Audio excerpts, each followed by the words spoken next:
to be so quick to cut people off. Like, my cutoff game was unreal.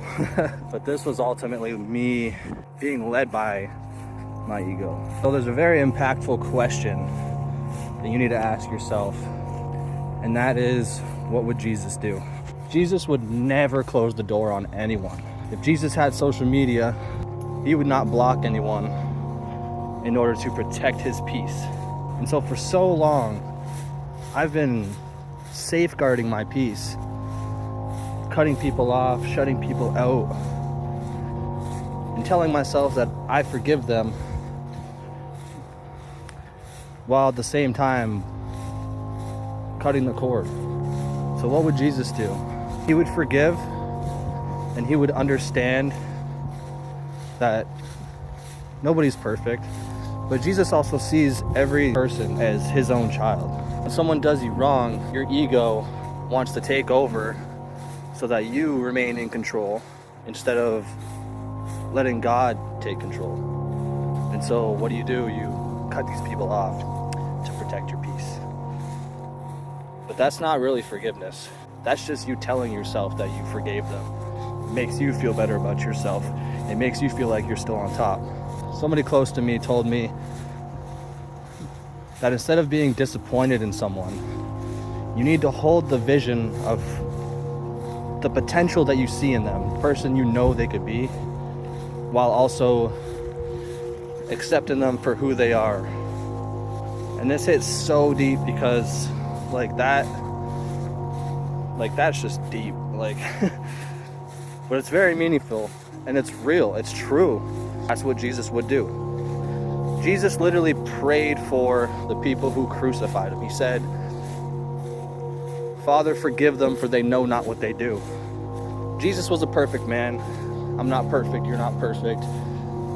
None of us are ever going to be perfect. We're gonna give in to sin again eventually. The more you build your relationship with Jesus, it's not to say that you're just gonna start succeeding in everything and you're gonna become successful and everything is gonna go right. No, that's not how it goes, because that's not how relationships work. Relationships are hard.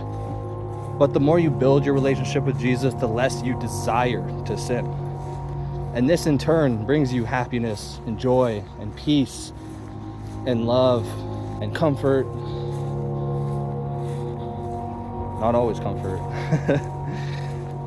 Because with Jesus comes growth and change. And what's one thing that goes the most with those two words? It's uncomfortability. I had a thought in my head earlier today that I really wanted to say, and I was saving it for this video, and I'm trying to think of it. It's like something about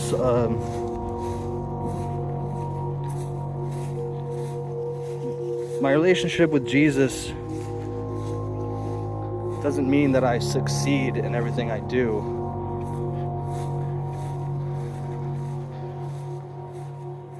Okay, so having a relationship with Jesus doesn't mean that you're gonna just succeed in everything you do. It means that even if you don't succeed, you still have him, and so you have everything you need.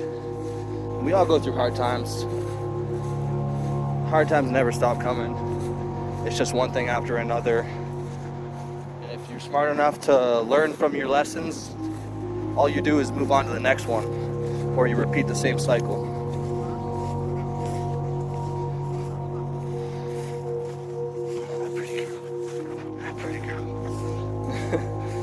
Wow, this wind's hitting me. It feels so good though, I can't even lie. So people are gonna talk, they're gonna judge, and there's nothing you can do about it. So there's a group of people, they're not really in my life, but they're around my life. And I'm trying so hard not to judge them. My ego so badly wants to judge them. But that's not fair, because they are God's children, and they are made perfectly in his image. And I'm a sinner, so who am I to judge someone else on the way that they sin? And my ego so badly wants to take control of the situation and understand everything and figure it all out. Like, why is this person acting like this? And I pretty much have a good idea in my mind, but that's not right for me to let my ego try to take control and think like that, because I cannot see into the hearts of these people. I ultimately do not know. I go based off of their actions, and if I need to withdraw my energy, I do that. But my ego so badly wants to do that with judgment, and my ego wants to cut the cords completely, and I'm snapping myself out of that. Because what would Jesus do? Jesus would let them do what they're gonna do, forgive them with open arms. Because to give up on anyone, regardless if they're your enemy or someone who's talking poorly about you behind your back, they're still human beings. They still have a heart. They're still just living the only way that they know how. And they're giving and receiving love the only way that they've been taught to know how. But what you don't know is what you don't know. And what I don't know is what's in their hearts. I might look at the situation from my point of view and see poor intentions on their end, but again, that's my ego trying to figure it all out and understand it. And the best thing I can do with this group of people is let go of my own understanding, release all the energy that I'm holding behind it, which I already have. Well, maybe I'm holding on a little bit because I'm making this video, but I feel like I'm making this video about it because I feel like some people might get inspired by this, because we're all gonna get judged, but you gotta lean on God's understanding, because I'm getting there. Don't worry, I'm getting there. Lean on God's understanding. He's telling me right now, get to the point. This big wind gust, I hope you can hear me still. But you gotta lean on God's understanding, because you ultimately don't know what's in people's hearts. You don't know. Let go of your ego. Your ego tries to keep in control of everything, because when you know what's gonna happen next and you're in control, you feel safe. That's what your ego wants, because your ego wants you to stay stagnant and repeat the same cycles. Repeat the same cycles that you know well, because you're in them and you've been in them. I gotta go soon. I'm going to a yoga class today. I've never been to a yoga class, but I'm getting out of my comfort zone. I'm trying new things. So I'm going to a yoga class with a friend, and this same friend has been spitting some wisdom on me. She is so incredibly intellectual. I love this woman with no romantic intent.